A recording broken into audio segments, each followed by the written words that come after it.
Good morning, everybody. We are live. All right. So welcome back to another Tuesday Talk with Empower Events Tampa Bay. We are talking this week about micro weddings. It's a really popular topic. We all have a lot to say about it, I'm sure. So we're going to go around really quickly and just give a quick introduction to who we have on the panel this morning. I am Ashley Hammond of Ashley Hammond Photography. And we've got some planners, we've got a venue owner, we've got videography and DJ with us today. And then we're also waiting on China. She should be hopping in right now. There she is. And she is a recent bride who did her own micro wedding just like last month, 2 months ago. Yeah, July 31st. July, yeah. So she's got the fresh deets for everybody. Perfect. Congratulations. Thank you. Yeah. Awesome. So we'll go ahead and start off with Hope with the Rialto Theater. Take it away. Hi, I'm Hope Donnelly with the Historic Rialto Theater on the Yellow Brick Road in Tampa, Florida. Yay. Awesome. And who's next? Am I next? Okay. Yeah. Corinne, our Jet Set Wed wedding planner and designer in Naples, Fort Myers area. Awesome. China, why don't you go? I'm China. I own Skep Media, digital marketing company here in Tampa, and I'm also a local blogger influencer. Awesome. Kamari with Kamari Films. I'm a wedding videographer. We're pretty much all over Florida, South and Southwest and West Florida. Perfect. And then DJ Corey Barron. I'm a professional DJ, primarily specializing in luxury and destination weddings. We also own Tampa Bay DJ Company, which is our mid-tier market, and then part owner of Cafe a la Carte and Gelato Cart. Awesome. Cool. Well, we are talking about micro weddings today, and we've seen micro weddings and elopements and destination, things like that, becoming a bigger and bigger trend in the wedding industry. And so I wanted to kind of talk about that before we talk about how they've become a great pivot for COVID and for people kind of reimagining how to have their dream wedding with just fewer guests and being able to dream a little bit bigger, do things a little bit differently. But I thought it'd be really interesting to hear about what you guys have experienced with the trends so far and that, what your feedback has been. I'm gonna jump in. Yeah, I have a lot of them lined up for the rest of the year. I think I have still maybe 4 lined up. I have done a couple of them. And I personally love them. I think is a great opportunity to really focus in on what really is important. And I love, as a designer, I love that we can put high style on them because, you're saving so much that we can really make it a really beautiful experience for your guests, for just your immediate family, the people that are going to be there for the rest of your life. So I love it. I think it's great. And then really you're able to do weekdays so that you can, really capitalize on having really great vendors that might not be available otherwise. So that's been a real blessing. I love that part of it too. And having weekday work is always great. Yeah, absolutely. Those are definitely the key perks right there. Yeah. I think this actually might be a longer term trend that people will start to kind of rethink inviting every single person in your extended family and work family and families. And like you said, focusing on those really important details. My space typically holds up to about 200 people for a wedding, and having even just the couple and just the dim lights and a really great candle setup. Elopements have been fun. Utilizing the backdrop, you can have a great courthouse wedding too. And we have a beautiful courthouse and some historic buildings here, but weather can be challenging. So having a cool empty space, and like you said, weekdays are a really great option because there's so much more availability. Yeah, exactly. One of the things that I was going to say about micro weddings, and I know that people are picking up on this more, but you don't have to really be as bummed out about it being so small. We've already kind of hit on that you get to spend time with those people. But I've been talking to our couples lately, and I'm like, well, you actually can talk to everybody now because you have those people, and you're not pulled every way. Just being like, hi, I miss you. Hi, I miss you. So you can actually interact with everybody. And also, just like Corinne was mentioning, you can invest a lot of money and time into like the vendors you really want to work with and the floral design and make everything just look super beautiful and get those key vendors, since you can kind of reimagine your budget in that way and feeling not having to feed as many people or booze up as many people, so it's nice in that way as well. No, for sure.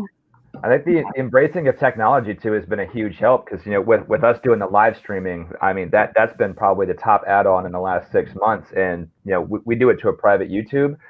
We've had people in 17 countries I think as of right now that would have had a hard time making it anyway.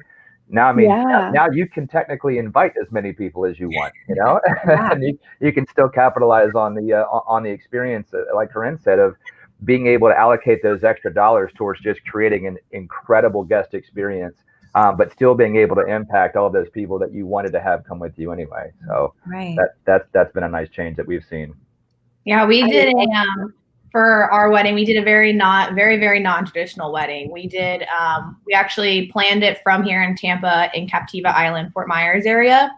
And we actually did a whole weekend. So we arrived Thursday afternoon, and we did, instead of a rehearsal dinner, we had family dinner. We had 25 people, including ourselves.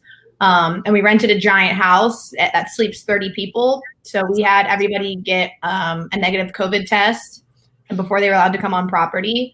And then we had everyone stay on site. So we had dinner Thursday night. We all hung out Friday. We had the ceremony Friday evening, big dinner. And then we had all day Saturday to hang out with our closest friends and family. And then we all left on Sunday. So we did a whole weekend, and we had our families together and our closest friends who otherwise probably would have never really spoken at the wedding, let alone actually are making memories and having time to be able to become a family during the weekend. So we got to do a little bit of everything. But our biggest cost was definitely the venue. Otherwise, we did save money, obviously, on food and stuff, but we put a lot of our money towards the venue and having a weekend. I mean, think about like you have 150 guests and you have 4 hours to spend with them. And then how many of those 50 are you going to spend your actual like relationship with, like living and having kids and family dinners? Like how many of those people are you actually going to like share in your future with? As opposed to spending 3 days and making so many memories with the people that you will be spending your life with. Yeah, it was definitely a great option for sure. Yeah. Wedding weekends are amazing, and I love that you like kind of made it even more intimate. Everyone that is also going to be at the wedding is there, because normally when there's the wedding weekend, it's just like a small amount of people, and then you have like hundreds of people. So I love that it was like everybody there the whole time. That's really sweet. And think of the time that they would have like breaking in and like getting to know each other. If you have like 4 hours for like 2 families to get to know each other, like how much is that really going to happen? So I'm a big component. I mean, I had a 30-person wedding local and then eloped in Morocco. So I did like both. So that's like, I love the smaller weddings. Yeah, we're gonna do a road show afterwards and hit the cities where most of our family are, and we're gonna do like tiny like family get-togethers to celebrate the weddings. But it's more reasons for me to be able to wear my dress and him to wear his mask more than once. So exactly, keep the party going. The dress and all the different like backdrops. I love it. Yeah, I love it. Road show. I love that. I know. It's so cool. So this is a great way to segue into just like, I feel like a lot of people just don't know what the cost of weddings are and kind of how it breaks down and where like the percentages go. And so I think like I have a really good friend right now that is planning her elopement in the Pacific Northwest. And, she's like, oh, wow, like I didn't realize like that photography, videography, our outfits, our rings, all of those costs are the same, whether you're going to have 200 people or 2 people. So I think it would be definitely really helpful for everyone watching to talk about just like the misconceptions that are out there about planning a wedding in general, and then how that happens or how that affects when you knock your guest count down, like how there's still a lot of fixed costs in there. For sure. You mind if I jump in on this one real quick? Go for it. This is a fun one. So one of the biggest things that those conversations that I've had to have with clients recently was the scope of my work as a professional DJ does not change outside of the size of the speaker system that I bring in. If I don't prep, that means I'm probably going to play the wrong song for your first dance, where I might not remember your names because I'm not going to take that adequate time that I would with those other clients who are paying my full rate. So it's having those conversations in advance that you are just setting up that expectation that this is my rate. I charge what I charge because of the scope of the work that I do. And because you're having 14 people, not 214 people, doesn't change the amount of prep that I take to find your music and work on your playlist and build that whole backup experience, and then go into the production side and still do deliveries and setups and breakdowns. Our timing of the day doesn't change. The amount of work that we do doesn't change. So I've almost had to say, that like, all right, that client works for somebody. Like, your boss is going to say, I want you to come in and work for this week, but I'm just going to pay you for the day. That seems to kind of be the thing that clicks with them. So that has been one of the hardest conversations to have with a lot of these clients, just letting them know that the scope of the work doesn't change just because the guest count is smaller. So I was starting with that.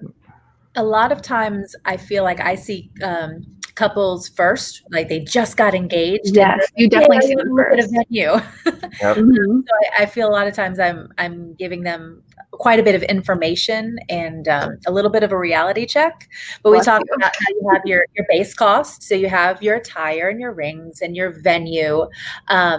And all of those things are kind of a flat, and your photographer, all of those services are just a flat rate. And then you have your price per person. So take your base plus your price per person, and then create your budget and your food, beverage, place setting, chair, table place, like all of those items multiply times your people. So with the micro weddings, you're going to keep your base expense, and then you're going to have a much smaller, price per person just because of your guest count. But on the flip side of that, I really love having the conversation about what's really important to you.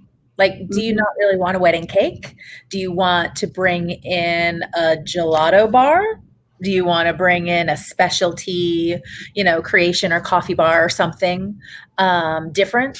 Do you want to not have a cocktail hour? Maybe you go straight into ceremony and have, a cocktail style mixer afterwards instead of a formal seated dinner. Or maybe you want to have a progressive dinner for 8, like a really amazing gourmet 8-course, for 8 people kind of dinner. Just think of some kind of other experience, and you can do whatever you want within the space. It doesn't have to be that, here's your seat, here's your dinner, here's, the normal progression of a traditional wedding. And I think a lot of couples are having a lot of fun thinking outside of the box. Definitely. And coming up with, like we said, new and meaningful experiences in the great dress with the great photographer and videographer, and creating extremely special memories just in a different way. Yeah, more unique. I love that you mentioned, Hope, the experience of it, because the whole wedding day, like you said, sometimes people feel like they can make it a big experience, or they feel like they're stuck in a box, and you kind of want to, even on a traditional wedding, be like, you can still change it up. But with it's such a unique thing that, like what China did, like you can just make it whatever you want, and the experience for your guests can be a pretty incredible one at that scale. But just like what everyone else has been talking about, just especially like with photo and video, I do video, but it's the same. The only maybe difference is sometimes you might get like an hour or 2 less, but most people still want us for roughly the same time, because they're like, oh, well, we can just keep you and have you there even longer and have even more of that experience. So really, other than maybe an hour or 2 less, it's not too much of a difference on my end for video, and I'm assuming similar for photo, because you're still doing the same workflow. Intro, know them, you're still shooting it, and then you're still having to edit everything and deliver and keep that really great client experience. So that's still the same. For some vendors, I think it's almost a little tougher too, because you like for DJ, for example, like all eyes are on you. There's only like 9 to 30 people. Like, how much harder is that to get people lively and dancing, or just entertained in general if you don't expect to dance, or like it's less of a variety of music that you can play. Sure. You're playing to a small group of people, so it's almost more challenging for some vendors, I feel. And then also for video, like they still want the coverage from two different angles, but yet you don't want to, outweigh their guest count with like people and your production equipment. You have to be really stealthy and really like, under the radar while still capturing all the different, footage that they expect from a big wedding where you would usually just mix in and no one notices you're there. That's very true. It's really funny. I have an elopement this month, and we're doing it in the really beautiful gardens, but there's literally like 10 people there. And the photo video planning at the venue were like half of the people. And I'm like, okay, hey. Yeah. It's tougher sometimes. Yeah. I think it kind of shows just how many people it takes to pull off such an incredible event, something so intimate and special. It takes the talent of so many people to make that happen, to make that memory happen. And I think it's been really interesting as a silver lining for COVID. It's really giving people permission to say, you know what, I do only want 10 people, or I want to like go to New Zealand or whatever, like I think for us, like we ended up with 80, which was kind of like a compromise. We wanted to take off and elope, but then we felt we wanted to celebrate with our people. We wanted like the grandparents to be part of it. So then, it's a slippery slope. You end up with a full wedding. So I feel like there's a lot of brides out there that are couples that are able to say, you know what, now I don't have to like come up with an excuse. Like I can just say, this is what I want. And, it's safer this way. Yeah. They're like using COVID to like do what they want to do. Yeah. Cause I feel like you have a built-in excuse. Yeah. That's exactly what it is. Yeah. We would have done a probably 150 to 200 person traditional, not traditional, because that's not who I am, but wedding. And I was like, absolutely not. I don't want to talk to that many people. I have no interest. This is about us and our day. And then once we planned our wedding in 4 weeks, by the way. We were supposed to get married March 13th, 2021. Canceled that. It was supposed to be in South Africa. And then we were trying to plan a Tampa wedding, and it just didn't work for us. And then we found our venue on VRBO and planned a wedding in 4 weeks. So I love that. Really, that's a great point. It really can be done. And if you have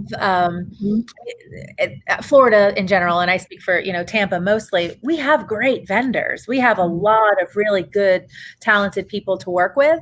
And especially, again, if you're talking about a weekday or an off day, or there's obviously a lot of changes and shifting going around right now.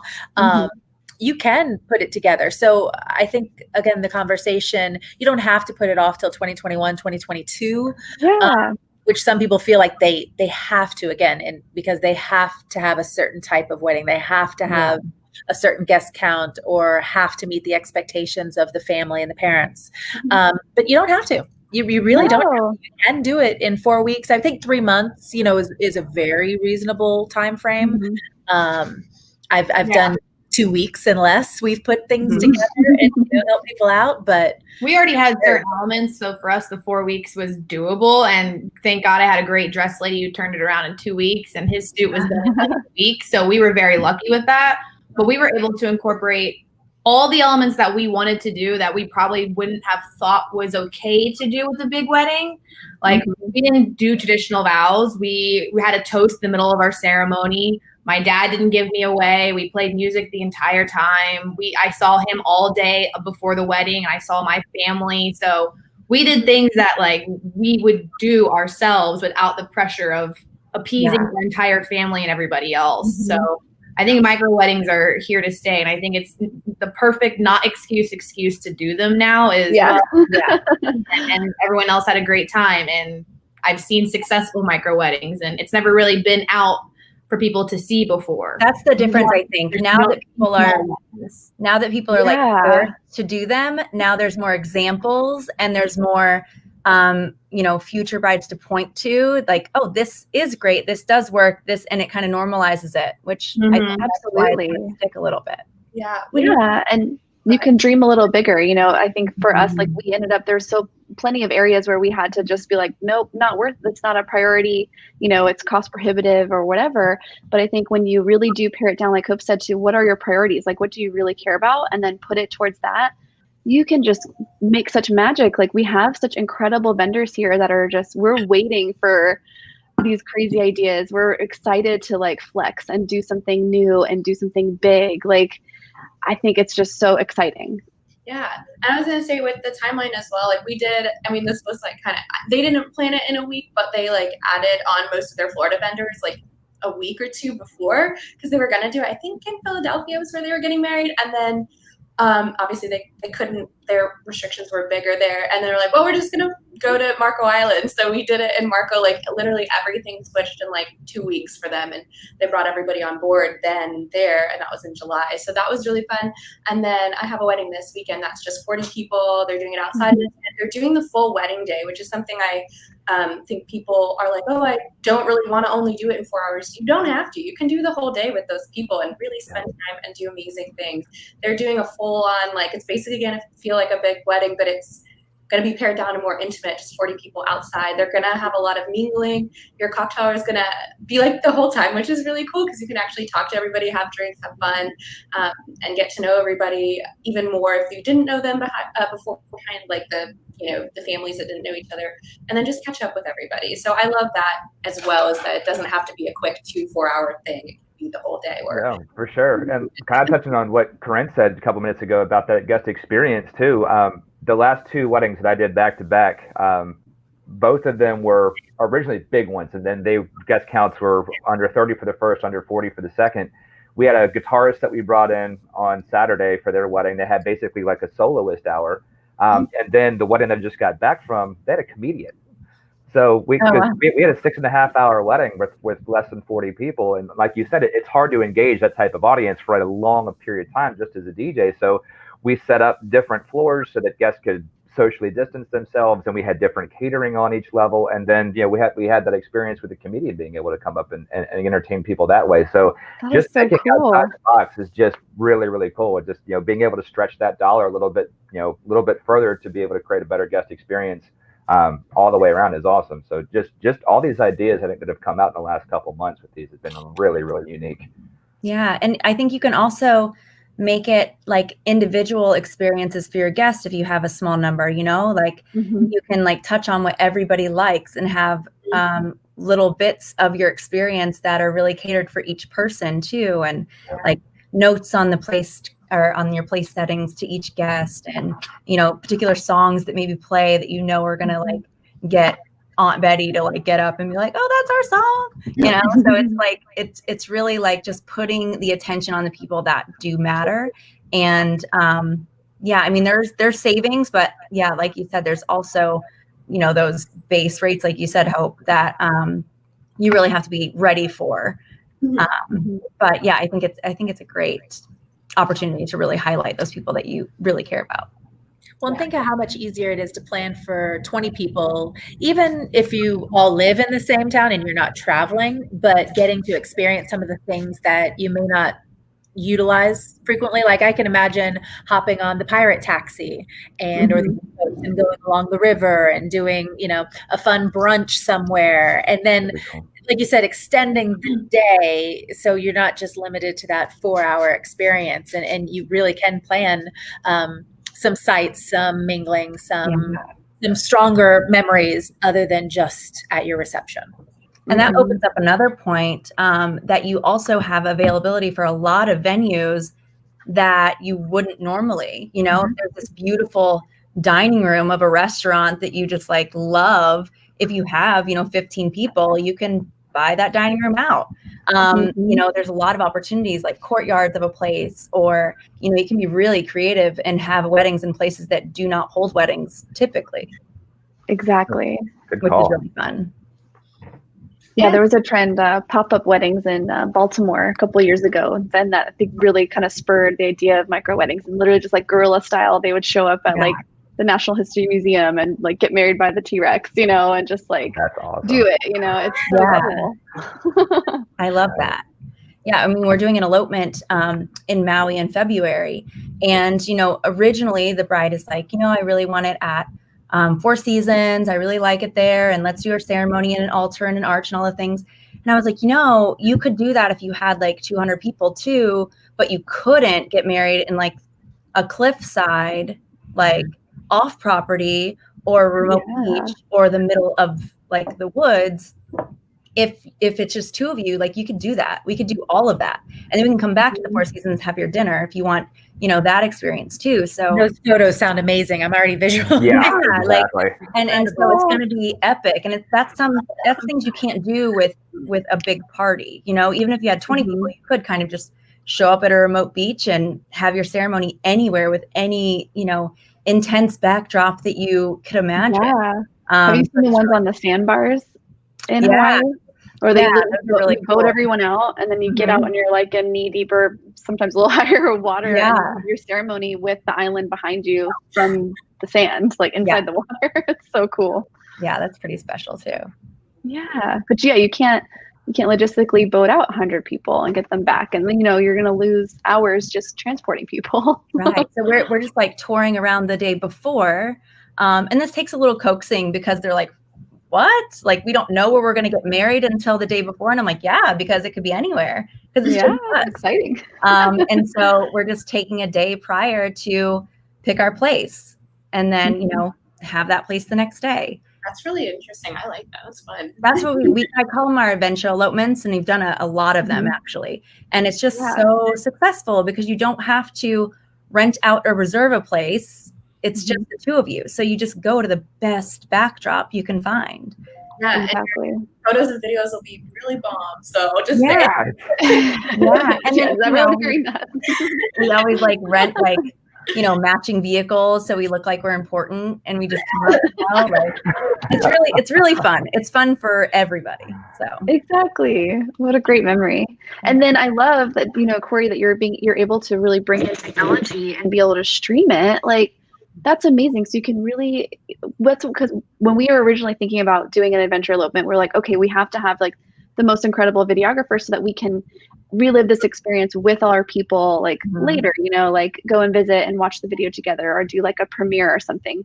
But I love this idea of like actually having them while it's happening. And like we've normalized so much like this Zoom and everything, like, and we're able to still have, such great experiences through screens that I think that's so cool. Like you can go really big on your idea and really make it special and make it you, but then still be able to share it with everyone. Yeah, that's been the key to this whole thing, is that for people that are trying to maximize what they can do for that guest experience and still being able to incorporate those people from afar that can't make it in. That's been huge. I know the other kind of trend that we've been seeing, I know in the last couple months, Chantilly Chic has a company called Elope Tampa Bay, and then Perfecting the Plan came out with, I think it was mini Mooney or mini Moni weddings. Are you guys seeing more of that kind of stuff where it's like people that just want to get married now, do something quick and simple, and then having that big celebration hopefully in a year or two? That's kind of the other side of this, right? So yeah, that's a great point to bring up. What are you guys seeing there? What are your thoughts on that kind of small one now, big one later? I think there's some clarification too, because I think all these different professionals have come up with terms. I know I have an elopement package, a micro, and then a mini. So to me, an elopement is literally just the two of you and like two people with you. Your witnesses, that's it. A micro wed at the Rialto is 10 people or less and doing like a little cocktail reception or something completely different. And then a mini wed is under 50. So for me, those are the terms. And I do have a lot of clients who were in the heart of the COVID shutdown locally. So we're talking March through June, who I allowed them or offered they could have their original date. If it's just the two of them showing up in the theater, they wanted to do their ceremony, because some people are very attached to a date. It's very important. Yes. And I've done this a few times over the years when there's been other hurricanes, for example, we do it a lot. But allowing them just to meet with the two of them and the person marrying them, and that was it. And then they were looking at a date in 2021 to do that large party reception later. Yeah, I get a lot of that that intention, but I do find that once they have their smaller intimate wedding, I don't know that the big one is going to happen later down the road. to be honest. That's what we did. That just happened to us. We had a phenomenal, let's say 50 and under wedding. I mean, it was absolutely incredible. And the week after, we got an email from the coordinator saying that the family said it was better than they could imagine, and they're not going to do anything next year now. I mean, that's the reality. It's that it's gonna be amazing, and you're not gonna feel like you missed out. You're just not. Right. So I think that that does kind of. It is at first. I think it was a solution that some people came to for COVID, but thinking they were going to do that later thing. But I think you really can have such a great experience with your micro wedding. We call them intimate nuptial collectives, but you can have such a great experience with that you really don't miss out on anything. It's more than you imagined. So I have a lot of clients, that are really upset that they can't have their bigger wedding. And I just tell them, like, look, after your small wedding, you are not going to wish it didn't happen. Like, no part of that wedding are you going to wish away. 100%. Now that's the conversation. Happy that it happened the way it did. So instead of like thinking about all that you're missing, think about all that you're getting, because it's a lot more than you would imagine. And I think, when paired with the right vendor team and when put together, the way you want, it can be absolutely amazing. And I was going to say, it's kind of funny that you said that, Corey, because we had a wedding, or we have one in November, like the end of November, and they were talking about like, oh, we're going to have our wedding later. And then they're like, actually, I don't know, I think we're just going to keep it with this, and maybe we'll do a 1-year anniversary party or something. So I feel like there definitely is that shift, and there still are people, especially those that were at the beginning of COVID, March, April, where they kind of had to just already changed once, I feel like they might still do it, but a lot of them are thinking they're just going to keep what they have, just put something really special on, and then some are still thinking they're just going to do a wedding like anniversary party, just basically a dinner and maybe dancing, but that's about it. So I mean, we definitely were planning on doing we were like, what, screw it, let's go elope on a yacht, not tell anybody, and then either do a big wedding in March. But we actually were like, you know what, small wedding was everything we didn't know we wanted. It was perfect in every single way. I would not want any more people. 25 was great. And then we obviously missed our closest, or our friends here in Tampa. And so we are going to put on a casual, at our house, we're going to do a little party, or we're going to do something simple, but we would never, ever, ever redo a whole wedding thing with the ceremony and the dancing and the cake. And that's great too, China, because then you can break in your house now that it's you're hosting events at home. It's a great progression. Yeah. I actually had a friend who got married in Blue Ridge, Georgia 2 years ago. It was a 100-person wedding. She couldn't even invite her first cousins because she has so much family. And she is a farmer's daughter, so they went to her dad's property, and she put on her dress, and they had their tux. They had a grilled cheese food truck, and they had drinks. Oh, wow. That was their form of a party, so everybody could celebrate. So I was like, sign me up for that. That's great. I'll do that. Grilled cheese food truck. That sounds awesome. It does. Yeah. We had so much pushback when we did our elopement 5 years ago, my husband and I, in Morocco. That we just, and being in the industry, I just didn't tell anybody. And so we just sent out announcements that we were getting married, and we scheduled it so that everyone got them on our wedding day. And that's when we went live posting on Instagram. So everyone got the coordinates of the middle of the desert where we were getting married. We had the coordinates in there so they could see on a map of where we were. And then we just started Instagramming it that morning. That's amazing. That's super cool.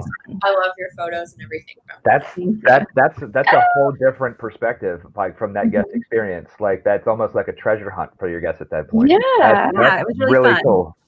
Really cool. So amazing. And I think I respect anyone's decision to decide to push even to 2022 to have what they've always envisioned, but I just think there's such a missed opportunity to make something really magical right now or on your original date. I don't think there's really no reason to push it back or wait. There's plenty to celebrate right now. There's so many creative solutions. There's things that you didn't know that you even wanted, until you start pursuing that. So even when we were planning, anytime that we come up against something that just wasn't working, or we felt like we had to force it through, we would just stop. And we were just like, you know what? I don't want to force anything. Like, let's just stop. And then lo and behold, like you sleep on it. And the next day you have like an infinitely better idea or something else would come along. And so we just kind of really flowed with it that way. And we ended up with, something better than we could have planned. So I just want to encourage everyone out there, like, this is such a hard time. Like, I can't imagine having put in all of that effort and energy to that other plan and then have it changed on you so many times and all of this stuff to navigate. It's so heavy. But I think that there's so many ways that we are all in this together. Like, the vendors are pulling incredible things out of thin air for people, and making things work so that you can really create this incredible experience right now. You can still plan for other celebrations in the future, but I really want to encourage people, like, this is an amazing, not even just a solution, like, this is just a way to go, like we've been talking. Yeah. Well, I think it's fun to mention, I mean, the wedding isn't the end all be all. Like, this isn't the only celebration in your life. And if you're pushing back to 2022, I've even had people looking at pause your life. By then, you could be celebrating your anniversaries. You could be celebrating your home together, your travel, some really amazing experiences. You decide to have children, you have those parties. Like, you're going to be able to plan parties for the rest of your lives together. And this is one incredible one, but it's a step along the way. And what you're really looking forward to is this life together. So what's the life you want to create, and pull some of those details into your wedding experience. And let's do the dang thing. Let's get it done. Exactly. Yeah. And that's something that a lot of our couples who are still getting married this fall are ones that downsized, which a lot of them did, to mini-monies or intimate weddings, and a handful of elopements. They've all expressed that same thing, that they're like, we're kind of done pausing our life. Be married. Go for it. And we're just very excited to get married. And it's going to be beautiful. Like, they're like, yeah, it's not exactly what we had envisioned, but it's going to be amazing. And then I went back and talked to them after, just like kind of, seeing what their experience was, just kind of getting an idea. And they're like, we loved it. It was amazing. They were like, just like what everyone's saying here and what China was saying, like, you get to talk to everybody, you get to enjoy the whole day, and they're just happy they can move forward. So yeah. No doubt. Exactly. I love that. Awesome. Well, is there anything else, like any other cool perks or anything that we haven't covered? Any other ideas? I think this is really fun for people just to be able to get some ideas on things that they could do. Like, food trucks is amazing. Different entertainment, having a stand-up comedian, like, that's so cool. Totally, traveling somewhere. All the boat trips are great. Yeah. Like, those are amazing. We have a wedding in November. She's taking, all her family out on a boat. It's only 9 guests. Taking them out on a little like sailing trip before, and we're able to do like a full installation over her table, and really just like go all out for these 9 guests and make it such an experience, such a like luxurious event for them. So I think that's really, really fun, that you really just get to like spoil them. Yeah. I also think it's a bride tip here is that with small weddings, micro weddings, whatever, elopements, is that this is a time for you to be able to actually trust your vendors. So I know a lot of wedding vendors, and I know a lot of business owners in Tampa. So I was a little bummed that I didn't get to have all the people that I love and work with here. But I did all of my research basically through Instagram, finding my wedding vendors. So if you vendors are not on Instagram and you have not optimized your profiles, I suggest you do that now. That's how I found every single person. And love it. Even my florist, I told him, these are the colors that I like, and this is kind of what I want. Here's my Pinterest board. I trust you. I know you're going to knock it out of the park. And he showed up and I cried. I looked at my flowers and I was like, this is exactly what I wanted. Oh, that's great. I love that. I got to go, you guys obviously know what you're doing. This is what I want, and I trust you to deliver. And it was the best thing I've ever done. So to deliver something better, because as a bride, you're not supposed to know what is available and what like you can do. All you can find is what's on Pinterest. So there's better things than what's on Pinterest. Like, granted, I had kind of a leg up because I do events and I do influencer work and stuff. So like, I was very anal about like how I wanted it to be done. But the fact that they delivered and they were like, we can confidently say that we can handle this and we got you. And I let them do their thing. And it was it was magical. I was like, this is why you guys do what you do. And I think with the micro weddings, we can kind of release a little bit of control, and true magic happens when you do that. Yeah. Definitely. Yes. And I was going to say too, I'm assuming it's similar with the photo side, but for video, like we can create a whole new type of wedding video for you that really about the experience, but hearts on the experience and hearts on you too. And the people that matter to you most, they'll obviously be able to be like featured more because there's a smaller amount of people, but we can make something that's like kind of different for you based off your day. That's not, because obviously on a traditional wedding there's a timeline and we only have such a small amount of time to do your photo and video time, and there's all of these. So it's really cool if the whole day or whole weekend is this like experience, and we can just make something like special. For photos we can just like, I'm assuming I'll let Ashley say it, but can get creative too, with a little more time to style your details or take more photos of them, and video, and just like kind of do more fun things, go on a cliff or something. Like, I don't know, things are really cool. Exactly. Yes, clips forever. Yes. I know. I always say, like, let me do something better than Pinterest. Like, Pinterest is a great, like, let me get your mood, your vibe, but like, let's like think outside the box. Like, I want you to have the next Pinterest post that everyone else is going to pin. Right. Like, Pinterest is always like the starting point, not the end point. And Kamara is being super humble over here. So one of the things that we just talked about is like when a live stream is not available, let's say on the side of a volcano, Kamara does same day ceremony edits where she'll take that footage and rip it down cinematic and have that delivered the same day for couples so they can share it. So that's incredible. That's super awesome. Way to go, Kamara, on that one. Thank you. Yeah, it's super fun. I've been able to do that for a couple of our couples lately, and it's been a thing that I never really thought people would want. And then someone was like, "Oh, I want live stream," and I was like, "Well, here's somebody who can do it, but I can also do this, I guess." And she loved it, and I got it back to her, like, started editing it, and then gave it back to her the same night, and she was able to share it with everybody. So that's great for you too, because yeah. Check off. Yeah. I do want to add like something that I think is really, really important and really special about the intimate weddings is just the experience that you're building with your significant other too, because you're not pulled in a million directions, you're pulled together. You're not like busy doing things with your groomsmen and she's busy doing things with her bridesmaids. And you're kind of like, you're doing everything together. Right. You have time to like really speak to each other and experience everything together. You're together the whole night instead of like split apart. So that really, it really helps build like a foundation to your marriage. And you don't really, it's hard to explain until you've done that. But you get to, really write your own vows. I'm a huge advocate for writing your own vows. It's just simple as like a promise to each other. And for video, just a little PSA. If you want a magical video, you have to say magical stuff. So everyone knows that. If you want the goosebumps, say some great stuff to each other. That's great. It just really, really helps to create that intimacy that's going to build your relationship together.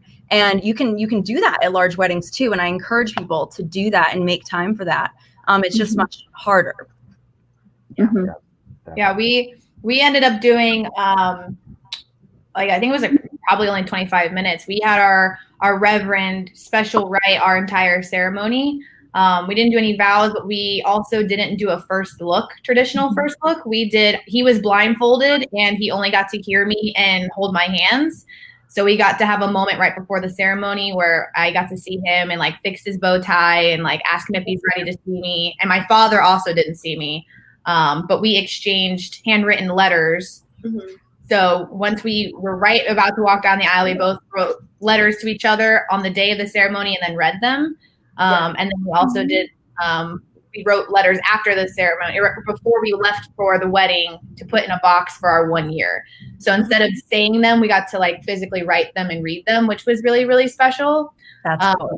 And not having a first look. Him and my dad seeing me for the first time at the aisle was everything for photos and everybody else. Like, it was great. It was definitely a fun way to do it. That's awesome. We got ready together too. Like we stayed the night. You know, we rented a house for the weekend for the bridal party, and we like did everything together until we got to the venue to put our clothes on. And then we did our first look, and he cried a lot. It was awesome. Yeah, I recommend that too whenever we do our adventure elopements specifically, to kind of get ready together. Like just we're all in a house together, all your vendors and your couple, like we're all just like collectively creating this moment for you. And so it just like, it's just like a bonding moment. It really just helps to like solidify that memory. Yeah, and cousins, we did an elopement, and they were getting ready together, and like he would like help them her dress and just like give her like kisses, and I like we weren't telling him to, but like, this is freaking adorable. I love this, and obviously like you don't get that when they're not together, which either choice is totally fine, but it does really have just a really special moment. Like this is about you two. It's awesome that you're together doing this. So yeah, love that. It brings it back internally, which is really lovely. And most cases, you're getting ready every day together anyway. So it's kind of odd to not be with each other on the biggest day of your life. And then it's just time that you get to spend on the biggest day of your life. Yeah, I think it kind of calmed him down. He was just like, "Oh, where's this or where's that? What do you think?" And then I was able to be there and be like, "Everything's fine. It looks good." Yeah. You know, like, someone go get an iron. You know.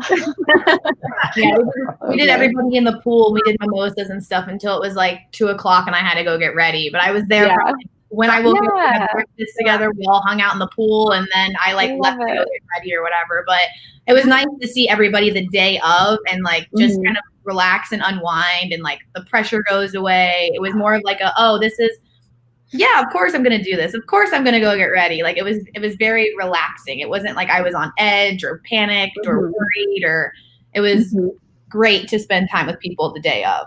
Good deal. I love that. That reminds me of another thing. Sorry, I keep like thinking of things when anybody says something. Another huge benefit is weather. Like if you have crappy weather, you can just go out in an hour.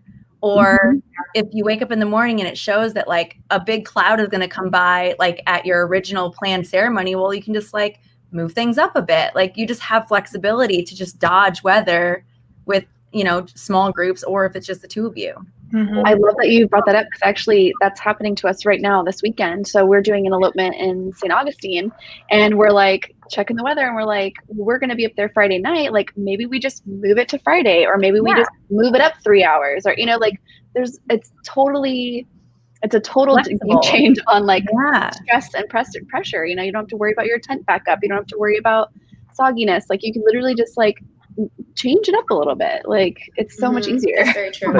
Or embrace it. Saturday's wedding, it rained, and they said, you know what? There's 14 of us. There's moms and dads. They're gonna hang out inside. The entire bridal party went outside in the rain, and they partied all freaking night, and they got drenched, and they drank, and they didn't care. And I'm sure that would be amazing. So I mean, that happened to me before too. Like it turned into a big mud pit. I had to cut, and I had people record me just to make sure that it was legit. I had to cut this bride's dress like off at the knees, and it was a Vera Wang. And I was just like, can somebody please record this just to make sure that like I have permission to do this? And I'm just like, oh my God. But she was like, I don't care. It's weighing me down, Yeah. Oh my gosh. One of my favorite pictures is from an elopement down in St. Lucia, and her dress was tulle, like a million layers of tulle. And it was just covered in sand. Like it was just carrying 10 pounds of sand. And so she like shook it all over the dance floor, and it was just like confetti of sand. It was amazing. Yeah, that's fun. That's so cool. Man, was there anything else you guys want to add? We were almost done with our time. I was hoping we'd get some more questions. If anyone's out there, do you have any specific questions about planning, about venues, about video and photo, live streaming, looking for your vendors on Instagram? I think, China, you said that you looked for mostly location and then service. Yeah, so I did location and service. So, like I would type in like Fort Myers rentals, Fort Myers cake, Fort Myers whatever. Same with florists too, and like Naples and Captiva Island. And we also did live stream our wedding because my family's in South Africa, so the time difference and everything. We set up an iPad on a tripod connected to Wi-Fi, and we used, I think it was GoToMeeting, because we we didn't want anyone to be able to comment and those comments go into our live stream just in case we got more people on it. Just because life happens, we don't know what could. But it recorded the entire thing, and then it saves all of the comments, and you can see other people's reactions too if they have their cameras on. So cool. We did that. We had, I think, 111 people on our live stream. Oh, cool. So we did that, and it worked out great. I didn't even think about it until they were like, "Hey, are you gonna like record it or send it to us?" And I was like, "Oh, well, I guess we could live stream it." So we actually have a really cool photo from our photographer is the ceremony that's in focus, and then the iPad that's out of focus. And then she did the same thing where the iPad's in focus and we're blurred out. And it's been a lot of talking points for like magazines and blogs and stuff that are highlighting micro weddings is how the live streaming process is working. So it's been featured a few times as like technology nowadays. This is what we're doing. So But also with that technology, if you are doing it yourself and if you are just capturing or live streaming, there are vendors who will take all of your cell phone footage, all of your camera video, and put together a wedding video or a more professional package for you if you're not the most savvy of editors, which I think is a really great service nowadays. Definitely. I can have content all day long, but I'm not the person to sit here and edit it. Exactly. Awesome. Well, thank you guys so much for your time this morning. This is such a fun topic, especially going into this is the busiest month of the year for Florida, and I think we're all experiencing it similarly to the past years. It's been busy, but it's also very different. So it's crazy. It's good to check in with everybody. So before we leave though, does anyone have any ideas about what we should talk about next month? What should our next topic be? Dun, dun, dun. It doesn't have to come up tonight or right now, but I do want to get that figured out soon. Does anyone have any like random ideas? Let's see, we've talked about micro weddings, social media. We could talk about, let's see. Timeline prep is always beneficial. That is really good. Like what every vendor needs in a timeline. Everyone needs something different. That's very and who contributes to the timeline. Exactly. I think timelines would be a good one. Timelines and run a show I think are huge. That's like my baby. I love building timelines. I used to hate it, but now I love it. I do it like basically at the console. I'm like, let me figure this out. Like, you need to know right now, like what time it is. For everything. And then I always think like I talked to Corinne about this too, but a lot of people don't know like I need at least like 15 minutes to set. I have to plug in the DJ mic, at least 2 to 3 people, maybe more if there's more speakers, and I need to set up 3 cameras. I can't do that in 2 minutes. It can't be like first look and then ceremony. I'm like, I need some time. Also, I spin it off as like, oh, you can like freshen up, have a little time to each other or whatever if they did do a first look or just kind of breather. So just anything, honestly, little things that people don't know. So I like that timeline for sure. Yeah, that's a great idea. Also, if you're having a micro wedding, have snacks before the ceremony. Snacks before the ceremony because there are less people, there's more talking, which means there's more social drinking. That's true. Snacks, ceremony, drinks, and dinner. Yes, there you go. People are partying earlier for sure. Yes, we are. So we did a full table grazing board with like cheeses and meats and bread and stuff. So we did that, and that saved some people. So definitely awesome. Very cool. Well, we'll be back on election day on November 3rd. Will be our next Tuesday Talks. It's the first Tuesday of every month, and we'll talk about timelines. So thank you guys again for talking about micro weddings, and the stream will be up. It's going to stay up on our YouTube and our Facebook, so you guys can point people to that and they can still engage and watch it. And we'll see you guys next time. Cool. Thank you so much. Cool. You're welcome. See you guys. Have a great week. Bye.